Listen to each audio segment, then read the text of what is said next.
Tranquila, mami, tranquila. Once we were whole. We danced and we sang with the best of them. I watched my little girls run around the way little girls should. I watched them be prim and polite and prissy in all the right ways. I watched them run around fields of guavas. I watched them dance with their female cousins. I watched them thrive, grow, and love.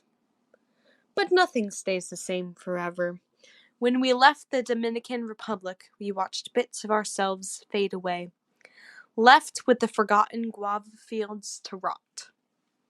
I watched my little girls go from perfect to rebellious, hiding boys and who knows what else from their parents. I watched Yolanda become independent and opinionated, expressing her voice loud for everyone to hear. And then I watched her broken into fragments by a manipulative shell of something not even worthy of being a man. I watched my Sophia gain confidence and freedom, seeking out her own future. I watched her drift away from her family and her culture and her own father. I watched my baby Carla grow out of her childhood body, and I watched the world watch her grow as well, with its twisted eyes and dulled brains and horrid actions. I watched them become something almost American. I heard the sweet tones of their accents fade away.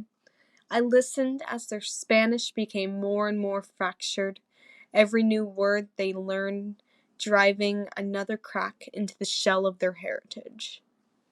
I watched, and I listened, and I cried. I cried for Sophia, wishing she'd come back home, wishing she'd be the girl I remember her to be.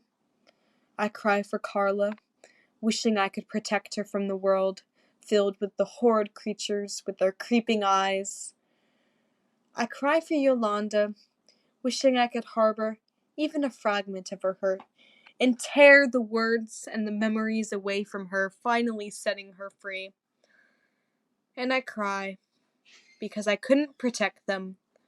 I cry for the lost nights eating guava, the heritage each of them lost.